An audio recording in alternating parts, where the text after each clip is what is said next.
என்றைக்கோ நான் கேட்ட உண்மை சம்பவம் இன்று படைப்பாக உங்களின் பார்வையில்.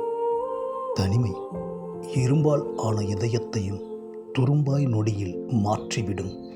வெளிச்சம் கொண்ட தேசத்தை இருளாய் மாற்றி காட்டிவிடும்.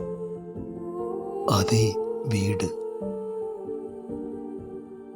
அதே படுக்கை, அதே ஒற்றை தலையணை, அதே கண்ணாடி,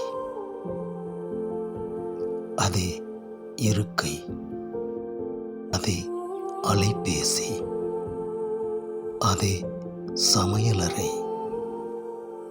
அதே சமையல், அதே முகங்கள், அதே பயணம், அதே சிக்னல், அதே அலுவலகம், அதே தனிமை உறக்கம், அதே மகி, பேசாத இதழ்கள், கேளாத செவிகள். சிக்னலைப் போல் மாற்றம் ஏதுமின்றி ஒரே சுழற்சியான மகியின் வாழ்க்கை.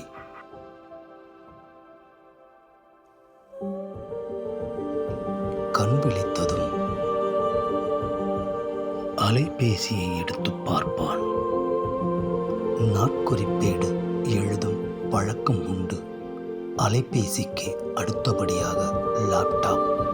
வழக்கம் போல் முகம் பார்க்கும் கண்ணாடி பார்த்து கண்ணாடியை சரி செய்கின்றான்.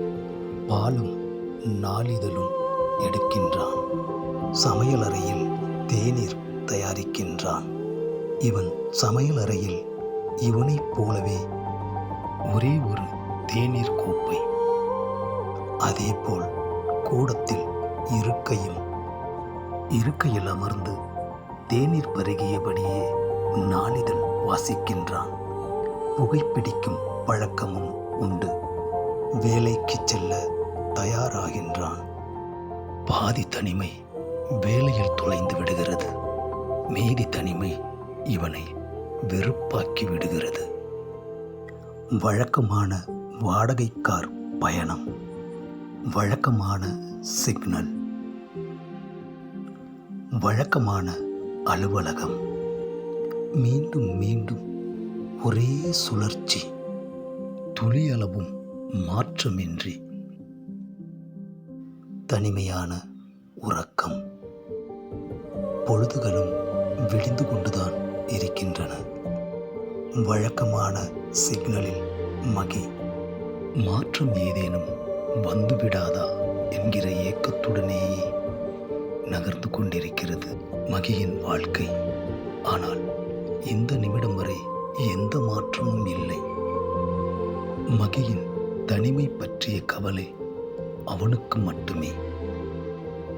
அவ்வப்போது நாட்குறிப்பேட்டுடன் மட்டும் பேசுவான்.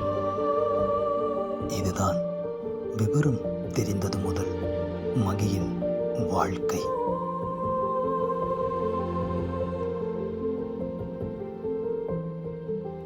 மீண்டும் அதே சுழற்சியில்